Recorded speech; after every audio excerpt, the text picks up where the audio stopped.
to our channel. Today Bible verse in Tamil.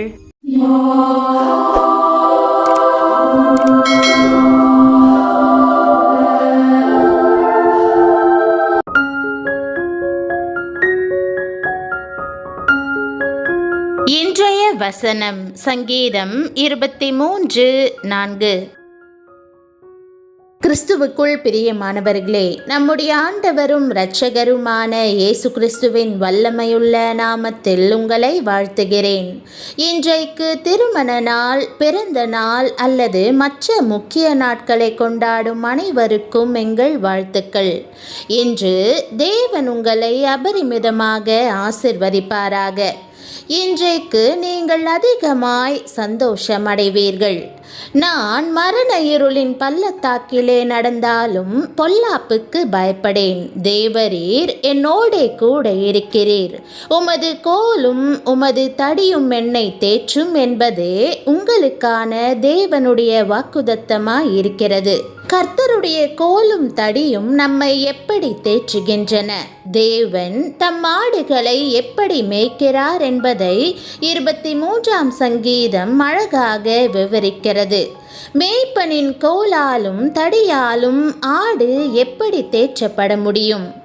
நாம் சிறு பிள்ளைகளாயிருந்தபோது இரவில் படுக்க செல்லும் வேளையில் வெளியே காவல்காரர் தன் தடியால் தட்டி கொண்டு செல்லும் சத்தத்தை கேட்டிருப்போம். பின்னிரவில் காவல்காரர் வீட்டை சுற்றி நடக்கும்போது பெரிய தடியை கொண்டு தரையில் தட்டி கொண்டே செல்வார். ஏன் அவர் அப்படி செய்கிறார்? வெளியே இருந்து நுழைகிறவர்களுக்கு, திருடனுக்கு தான் விழிப்புடன் இருப்பதை உணர்த்துவதற்காகவே அப்படி செய்கிறார்.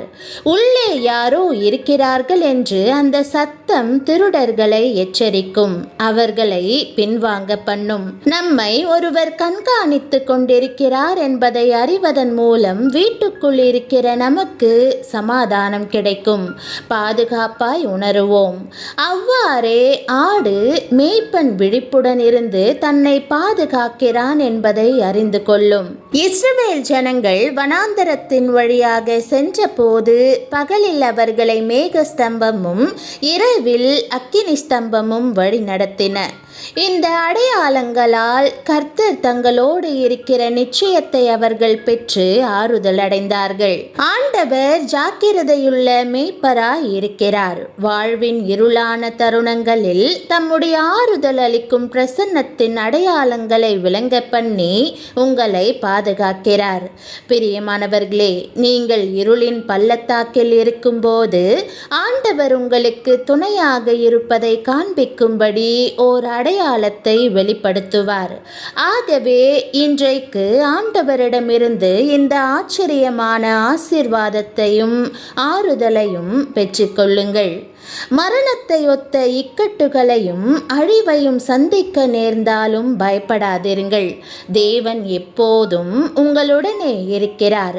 அவர் உங்களுக்கு பலனையும் ஆறுதலையும் அளிப்பார். இன்றைய வாக்குதத்த வசனம் நாம் நன்கு அறிந்த வசனம், அனைவருக்கும் பிடித்தமான வசனம்.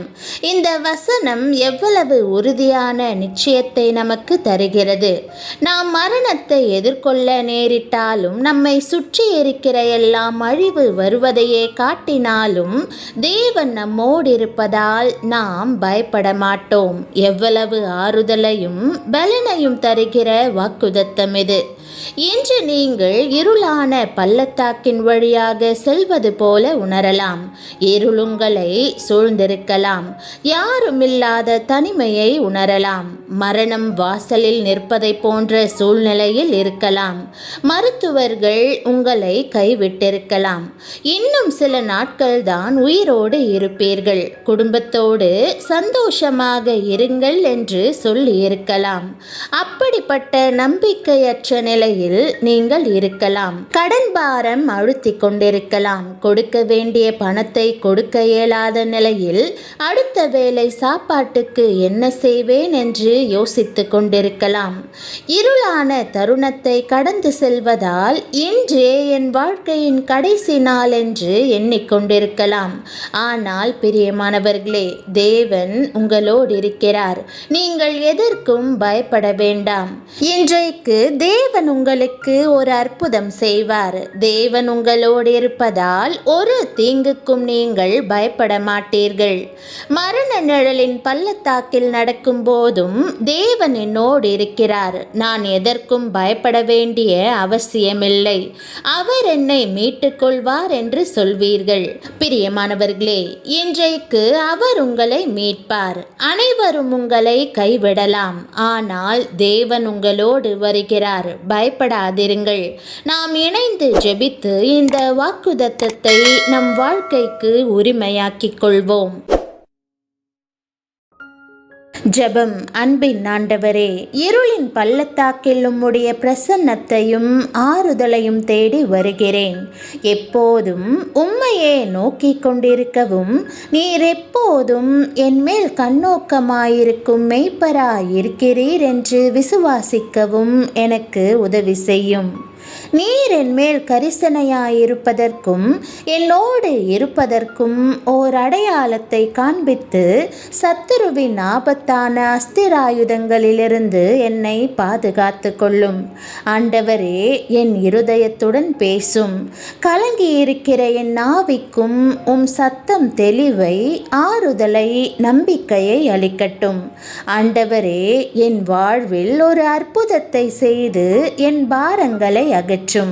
உம்முடைய ஊழியர்கள் மூலமும் ஆச்சரியமான கிரியைகள் மூலமும் என்னை திடப்படுத்தும் வார்த்தைகளை அனுப்பியருளும்.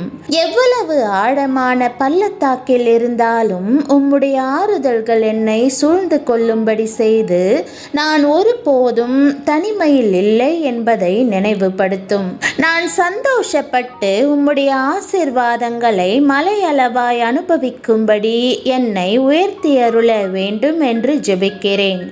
எப்போதும் மரண பள்ளத்தாக்கிலும் எனக்கு உச்ச சிநேகிதராக இருப்பதற்காக உம்மை ஸ்தோத்தரிக்கிறேன். பயமும் கலக்கமும் என்னை சூழும் போது நீர் என் அருகில் இருக்கிறீர். உம்மோடு நெருக்கமாய் இருக்கும்படி என்னை பற்றி பிடித்திருக்கிறீர் என்று நம்புகிறேன். நீர் என்னோடு இருப்பதால் எந்த தீங்குக்கும் நான் பயப்பட தேவையில்லை என்று நீர் வாக்கு பண்ணியிருக்கிறீர். அந்த நிச்சயத்தை நான் பற்றி கொள்கிறேன். பயங்களிலிருந்து, பாரங்களிலிருந்து, குழப்பங்களிலிருந்து என்னை மீட்டு கொள்ளும். மற்றவர்கள் என்னை கைவிடும்போது நீர் எப்போதும் எனக்கு உண்மையுள்ளவராய் என்னை விட்டு விலகாமல் இருக்கிறீர். எல்லா புத்திக்கும் மேலான உம்முடைய பூரண சமாதானத்தினால் என்னை நிறைத்து எல்லா தீங்கிலிருந்தும் நீர் என்னை விடுவிப்பீர் என்று நான் அறிந்து தைரியத்துடன் முன்னேறி செல்ல உதவும். என் வாழ்க்கையை உம் கரங்களில் ஒப்படைத்து இயேசுவின் நாமத்தில் ஜெபிக்கிறேன் நல்ல பிதாவே, ஆமென்.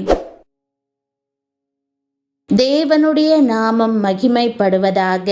ஆமென்.